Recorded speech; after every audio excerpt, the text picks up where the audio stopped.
ಪರೀಕ್ಷಾ ಅಕ್ರಮ ತಡೆಗೆ ಹೊಸ ಕಾಯ್ದೆಯನ್ನ ಜಾರಿಗೆ ತರೋ ಪ್ರಯತ್ನ ಕೇಂದ್ರ ಸರ್ಕಾರದ ಕಡೆಯಿಂದ ಆಗ್ತಾ ಇದೆ.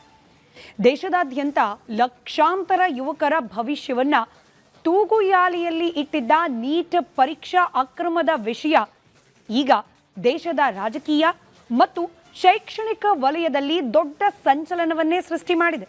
ಧರ್ಮೇಂದ್ರ ಪ್ರಧಾನ್ ರಾಜೀನಾಮೆ ನಂತರ ಶಿಕ್ಷಣ ಇಲಾಖೆಯ ಉಸ್ತುವಾರಿ ಹೊತ್ತಿರುವ ಸಚಿವ ಪ್ರಹ್ಲಾದ್ ಜೋಶಿ ಕೇಂದ್ರ ಸರ್ಕಾರದ ವರ್ಚಸ್ಸನ್ನ ಮರಳಿ ತರೋಕೆ ಸಂಸತ್ನಲ್ಲಿ ಸಾರ್ವಜನಿಕ ಪರೀಕ್ಷೆಗಳ ಅಕ್ರಮ ತಡೆ ತಿದ್ದುಪಡಿ ವಿಧೇಯಕ 2026 ಮಂಡಿಸುತ್ತಿದ್ದಾರೆ. ಈ ನೂತನ ವಿಧೇಯಕದ ರಾಜಕೀಯ ಪರಿಣಾಮಗಳು ಮತ್ತು ಪ್ರತಿಯೊಂದು ಕಠಿಣ ನಿಯಮಗಳ ವಿವರಗಳನ್ನು ತಿಳಿಯೋಣ ಎಳೆ ಎಳೆಯಾಗಿ. ಪ್ರತಿಪಕ್ಷಗಳ ವಾಗ್ದಾಳಿಗೆ ಬಿದ್ದಿದೆ ಬಲವಾದ ತಡೆ. ಎಲ್ಲರ ಚಿತ್ತ ಈಗ ಅಕ್ರಮ ತಡೆ ವಿಧೇಯಕದ ಕಡೆಗೆ. ನೀಟ್ ಪ್ರಶ್ನೆ ಪತ್ರಿಕೆ ಸೋರಿಕೆ ಪ್ರಕರಣದ ಸಂಬಂಧ ಸಂಸತ್ತಿನ ಒಳಗೂ ಹೊರಗೂ ಪಕ್ಷಗಳ ಹೋರಾಟ ಆಗಿದ್ದೂ ಆಯಿತು. ಆಕ್ರೋಶ್ ಜನತಾ ಪಾರ್ಟಿಯ ಪ್ರಮುಖರ ಜೊತೆ ಕೇಂದ್ರ ಸರ್ಕಾರ ಮಾತುಕತೆ ನಡೆಸಿದ್ದೂ ಕೂಡ ಆಯಿತು. ಕಡೆಗೆ ಅವರ ಬೇಡಿಕೆಯಂತೆ ಕೇಂದ್ರ ಶಿಕ್ಷಣ ಸಚಿವ ಧರ್ಮೇಂದ್ರ ಪ್ರಧಾನ್ ಅವರ ರಾಜೀನಾಮೆ ಪಡೆದಿದ್ದೂ ಆಯಿತು. ಇಷ್ಟರ ಮಟ್ಟಿಗೆ ಸಂಚಲನ ಸೃಷ್ಟಿ ಮಾಡಿದ್ದ ನೀಟ್ ಪರೀಕ್ಷಾ ಅಕ್ರಮದ ವಿಷಯ ಈಗ ದೇಶದ ರಾಜಕೀಯದಲ್ಲಿ ಬಹುದೊಡ್ಡ ಹಲ್ಚಲನ್ನ ಸೃಷ್ಟಿ ಮಾಡಿದೆ. ಸಿಜೆಪಿ ಪ್ರಮುಖರ ಬೇಡಿಕೆಯಂತೆ ಕೇಂದ್ರ ಶಿಕ್ಷಣ ಸಚಿವರಾಗಿದ್ದ ಧರ್ಮೇಂದ್ರ ಪ್ರಧಾನ್ ರಾಜೀನಾಮೆ ನಂತರ ಆ ಇಲಾಖೆಯನ್ನೀಗ ಹೆಚ್ಚುವರಿಯಾಗಿ ಕೇಂದ್ರ ಸಚಿವ ಪ್ರಹ್ಲಾದ್ ಜೋಶಿ ಅವರಿಗೆ ನೀಡಲಾಗಿದೆ.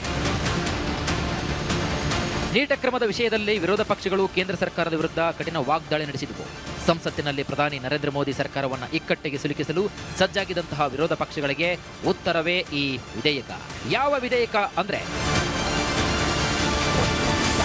ಪರೀಕ್ಷಾ ಅಕ್ರಮ ತಡೆಗೆ ಹೊಸ ಕಾಯ್ದೆ, ಸಾರ್ವಜನಿಕ ಪರೀಕ್ಷೆಗಳ ಅಂದ್ರೆ ಅಕ್ರಮ ತಡೆ ತಿದ್ದುಪಡಿ ವಿಧೇಯಕ.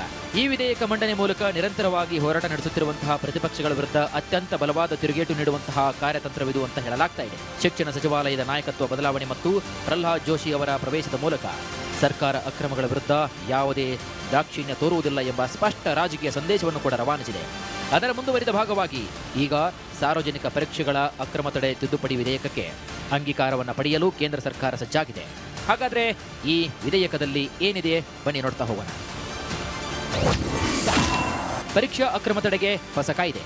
ಪ್ರಸ್ತುತ ನಡೆದಿರುವಂತಹ ನೀಟ್ ಪೇಪರ್ ಲೀಕ್ ಪ್ರಕರಣದ ತನಿಖೆ ನಡೆಸುತ್ತಿರುವಂತಹ ತನಿಖಾ ಸಂಸ್ಥೆಗೆ ಈ ವಿಧೇಯಕ ಅತ್ಯಂತ ದೊಡ್ಡ ಶಕ್ತಿ ನೀಡಲಿದೆ. ಈ ಹೊಸ ತಿದ್ದುಪಡಿಯು ತನಿಖಾಧಿಕಾರಿಗಳಿಗೆ ಸ್ಪಷ್ಟ ಕಾನೂನು ತಳಹದಿ ಒದಗಿಸಲಿದ್ದು ಹಳೆಯ ನಿಯಮಗಳಲ್ಲಿದ್ದಂತಹ ಲೋಪದೋಷಗಳನ್ನು ಸಂಪೂರ್ಣವಾಗಿ ಮುಚ್ಚಲಿದೆ. ಅಕ್ರಮ ಎಸಗಿದ ಸಿಂಡಿಕೇಟ್ ಮತ್ತು ಪ್ರಭಾವಿ ಜಾಲಗಳ ಮೇಲೆ ಕಟ್ಟುನಿಟ್ಟಿನ ಕ್ರಮವನ್ನು ಕೈಗೊಳ್ಳಲು ತನಿಖಾ ಏಜೆನ್ಸಿಗಳಿಗೆ ಇದು ಪೂರ್ಣ ಸ್ವಾತಂತ್ರ್ಯವನ್ನು ನೀಡಲಿದೆ. ಪ್ರಶ್ನೆ ಪತ್ರಿಕೆ ಸೋರಿಕೆಯಿಂದಾಗಿ ಲಕ್ಷಾಂತರ ವಿದ್ಯಾರ್ಥಿಗಳು ಮತ್ತು ಪೋಷಕರಲ್ಲಿ ಸರ್ಕಾರದ ಪರೀಕ್ಷಾ ವ್ಯವಸ್ಥೆಯ ಮೇಲಿದ್ದಂತಹ ನಂಬಿಕೆ ಕುಸಿದಿತ್ತು. ಸಚಿವ ಸಂಪುಟವು ಜುಲೈ 24ರಂದು ಅನುಮೋದಿಸಿ ಜುಲೈ 27ರ ಸೋಮವಾರ ಸಂಸತ್ತಿನಲ್ಲಿ ಮಂಡಿಸುತ್ತಿರುವಂತಹ ಈ ಕಠಿಣ ಶಾಸನವು ಸರ್ಕಾರದ ಮೇಲಿದ್ದ ಕಳಂಕವನ್ನು ತೊಳೆಯುವ ದೃಷ್ಟಿಯಿಂದ ಪ್ರಮುಖ ಹೆಜ್ಜೆಯಾಗಿದೆ. ಈ ಮೂಲಕ ಕೇಂದ್ರ ಸರ್ಕಾರವು ಅಕ್ರಮಗಳ ವಿರುದ್ಧ ತನ್ನ ಶೂನ್ಯ ಸಹಿಷ್ಣುತೆ ನೀತಿಯನ್ನ ಸಾಬೀತುಪಡಿಸಲು ಹೊರಟಿದೆ ನೋಡಿ. ಪರೀಕ್ಷಾ ಅಕ್ರಮ ತಡೆಗೆ ಹೊಸ ಕಾಯ್ದೆ. ಭಾರತೀಯ ಜನತಾ ಪಕ್ಷ ಪ್ರಧಾನಿ ನರೇಂದ್ರ ಮೋದಿ ಅವರ ಆಡಳಿತ ವೈಖರಿಯನ್ನ ಕಠಿಣ ನಿರ್ಧಾರಗಳ ನಾಯಕನ ನಡೆ ಎಂಬ ಇಮೇಜ್ಗೆ ಹೊಂದಿಸಿದೆ. ಹೀಗಿರುವಾಗ ಈ ಪರೀಕ್ಷಾ ಅಕ್ರಮದ ಘಟನೆಗಳು ಮೋದಿ ಸರ್ಕಾರದ ಆಡಳಿತದ ಮೇಲೆಯೇ ವಿಪಕ್ಷಗಳು ಸರಣಿ ಪ್ರಶ್ನೆಗಳನ್ನು ಎತ್ತುವಂತೆ ಮಾಡಿದವು. ಪ್ರಧಾನಿ ಮೋದಿ ಅವರ ಸಾರ್ವಜನಿಕ ಭರವಸೆಯಂತೆ ತರಲಾಗ್ತಿರುವಂತಹ ಈ ವಿಧೇಯಕವು ದೇಶದ ಯುವ ಜನತೆಗೆ ನಾವು ನಿಮ್ಮ ಜೊತೆಗಿದ್ದೇವೆ ಎಂಬ ಪ್ರಬಲ ಆಶ್ವಾಸನೆ ನೀಡುತ್ತದೆ. ರಾಜಕೀಯವಾಗಿ ಇದು ದೇಶದ ಯುವ ಸಮುದಾಯದ ವಿಶ್ವಾಸವನ್ನ ಮರಳಿಗಳಿಸುವ ಪ್ರಮುಖ ರಾಜಕೀಯ ಉಪಕ್ರಮವಾಗಿದೆ.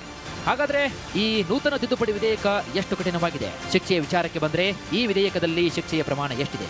ತಪ್ಪಿತಸ್ಥರಿಗೆ ಎಷ್ಟು ದಂಡ ವಿಧಿಸುವ ಅವಕಾಶ ಈ ವಿಧೇಯಕ ನೀಡಿದೆ? ಈ ತಿದ್ದುಪಡಿ ವಿಧೇಯಕವು ದೋಷಿಗಳಿಗೆ ಎಷ್ಟು ವರ್ಷ ಜೈಲು ಶಿಕ್ಷೆ ನೀಡುವ ಅವಕಾಶವನ್ನು ನೀಡುತ್ತಾ ಇದೆ ಎಂಬುದರ ವಿವರವನ್ನ ಇದೀಗ ನೋಡ್ತಾ ಹೋಗೋಣ. ಪರೀಕ್ಷಾ ಅಕ್ರಮ ತಡೆ ಹೊಸ ಕಾಯ್ದೆ. ಈ ವಿಧೇಯಕದ ಸೆಕ್ಷನ್ 10(1) ಅಡಿಯಲ್ಲಿ ಅಕ್ರಮಗಳಲ್ಲಿ ಭಾಗಿಯಾಗುವಂತಹ ವ್ಯಕ್ತಿಗಳಿಗೆ ವಿಧಿಸಲಾಗ್ತಿದ್ದಂತಹ ಶಿಕ್ಷೆಯನ್ನ 3 ರಿಂದ 5 ವರ್ಷಗಳಿಂದ ಹೆಚ್ಚಿಸಿ ಈಗ ಕನಿಷ್ಠ 5 ವರ್ಷದಿಂದ ಗರಿಷ್ಠ 10 ವರ್ಷಗಳವರೆಗೆ ಕಠಿಣ ಜೈಲು ಶಿಕ್ಷೆ ವಿಧಿಸಲು ಪ್ರಸ್ತಾಪಿಸಲಾಗಿದೆ. ಹಾಗೆ ದಂಡದ ಮೊತ್ತವನ್ನ 10 ಲಕ್ಷ ರೂಪಾಯಿಯಿಂದ 50 ಲಕ್ಷ ರೂಪಾಯಿವರೆಗೆ ಹೆಚ್ಚಿಸಲಾಗಿದೆ. ಪರೀಕ್ಷೆಗಳನ್ನು ನಡೆಸಲು ಗುತ್ತಿಗೆ ಪಡೆಯುವ ಸಂಸ್ಥೆಗಳು ಅಥವಾ ಸರ್ವಿಸ್ ಪ್ರೊವೈಡರ್ಗಳು ಅಕ್ರಮದಲ್ಲಿ ಭಾಗಿಯಾಗಿದ್ದರೆ ಅವರಿಗೆ ವಿಧಿಸುವಂತಹ ದಂಡದ ಪ್ರಮಾಣವನ್ನ 1 ಕೋಟಿ ರೂಪಾಯಿಯಿಂದ ಬೃಹತ್ 5 ಕೋಟಿ ರೂಪಾಯಿವರೆಗೆ ಏರಿಸಲಾಗಿದೆ. ಅಷ್ಟೇ ಅಲ್ಲದೆ ಇಂತಹ ಕಪ್ಪು ಪಟ್ಟಿಗೆ ಸೇರಿದಂತಹ ಸಂಸ್ಥೆಗಳನ್ನ ಯಾವುದೇ ಸಾರ್ವಜನಿಕ ಪರೀಕ್ಷೆಗಳಲ್ಲಿ ಭಾಗವಹಿಸದಂತೆ 4 ವರ್ಷಗಳ ಬದಲಾಗಿ 8 ವರ್ಷಗಳ ಕಾಲ ಸಂಪೂರ್ಣವಾಗಿ ನಿಷೇಧ ಮಾಡಲಾಗುತ್ತದೆ. ಅಕ್ರಮ ಒಪ್ಪಿಗೆ ನೀಡಿದ ನಿರ್ದೇಶಕರಿಗೆ ಕಾಯ್ದಿದೆ ಜೈಲು, 5 ಕೋಟಿ ದಂಡದ ಜೊತೆಗೆ 5 ವರ್ಷ ಕನಿಷ್ಠ ಶಿಕ್ಷೆ. ನೋಡಿ, ಪರೀಕ್ಷಾ ಏಜೆನ್ಸಿಗಳ ನಿರ್ದೇಶಕರು ಅಥವಾ ಹಿರಿಯ ಆಡಳಿತ ಮಂಡಳಿಯ ಅಧಿಕಾರಿಗಳು ಅಕ್ರಮಕ್ಕೆ ಸಹಕರಿಸಿದರೆ ಅಥವಾ ಶಾಮೀಲಾಗಿದ್ರೆ ಅವರ ಮೇಲೂ ಕೂಡ ಕಠಿಣ ಕ್ರಮವನ್ನು ಕೈಗೊಳ್ಳಲಾಗುತ್ತದೆ. ಇಂತಹ ಹಿರಿಯ ಅಧಿಕಾರಿಗಳಿಗೆ ಕನಿಷ್ಠ 5 ವರ್ಷಗಳ ಜೈಲು ಶಿಕ್ಷೆ ಹಾಗೂ 5 ಕೋಟಿ ರೂಪಾಯಿಗಳವರೆಗೆ ಭಾರಿ ದಂಡವನ್ನು ವಿಧಿಸುವ ಸ್ಪಷ್ಟ ನಿಯಮವನ್ನು ರೂಪಿಸಲಾಗಿದೆ. ಇದಷ್ಟೇ ಅಲ್ಲ, ಸಂಘಟಿತ ಜಾಲ ಮತ್ತು ಸಿಂಡಿಕೇಟ್ ನಡೆಸುವವರಿಗೆ 10 ವರ್ಷ ಜೈಲು ಶಿಕ್ಷೆ ಹಾಗೂ 10 ಕೋಟಿ ರೂಪಾಯಿ ದಂಡ ವಿಧಿಸುವ ಸೆಕ್ಷನ್ಗಳು, ವಿಶೇಷ ಟಾಸ್ಕ್ ಫೋರ್ಸ್ ಹಾಗೂ ಫಾಸ್ಟ್ ಟ್ರ್ಯಾಕ್ ಕೋರ್ಟ್ ಸೇರಿದಂತೆ ಈ ವಿಧೇಯಕದ ಇನ್ನೂ ಹಲವು ಸೆಕ್ಷನ್ಗಳ ವಿವರ, ಕಠಿಣ ನಿಯಮಗಳ ಮಾಹಿತಿ, ರಾಜಕೀಯ ಇಚ್ಛಾಶಕ್ತಿ ಇವೆಲ್ಲವೂ ಕೂಡ ಈ ಎಳೆಯ ರಾಜಕೀಯದ ಮುಂದಿನ ಎಳೆ.